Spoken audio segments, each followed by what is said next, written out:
জুলাই অভ্যুত্থানে গত ৫ আগস্ট শেখ হাসিনা সরকারের পতনের পর সামনে আসছে একের পর এক চাঞ্চল্যকর তথ্য।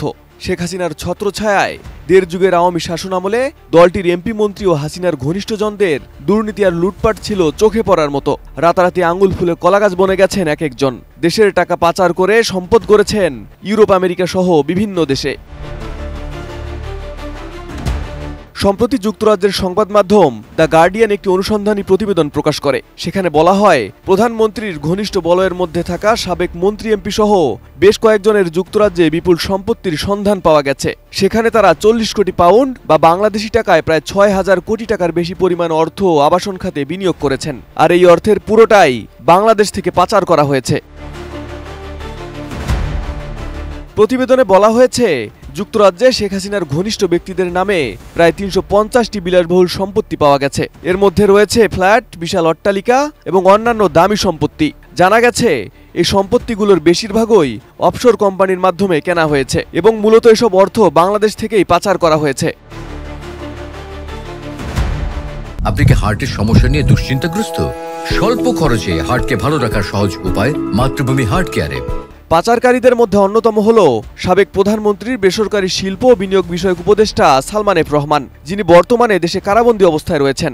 সালমানের পরিবারের সদস্যরা লন্ডনের গ্রোসভেনর স্কয়ার এলাকায় 7টি বিলাসবহুল অ্যাপার্টমেন্টের মালিক। ২০২২ সালে সালমানের ছেলে আহমেদ শায়ান এফ রহমান ২,৬৭,০০,০০০ পাউন্ডে একটি অ্যাপার্টমেন্ট কেনেন এবং তার আরও একটি ফ্ল্যাটের দাম ছিল ৩,৫৫,০০,০০০ pound.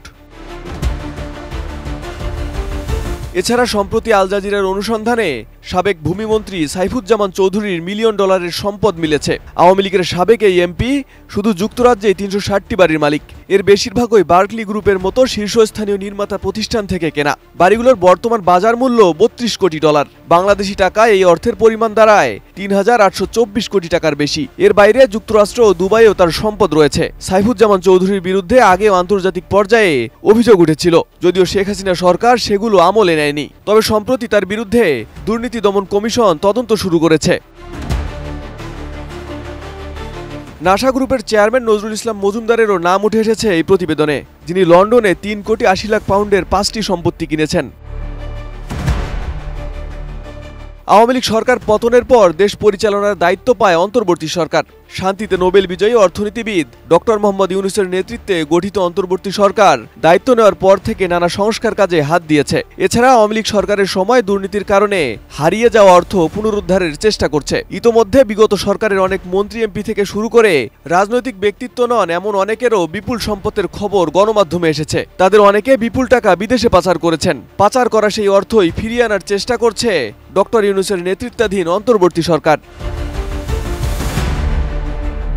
Arif Hasan, ATN news.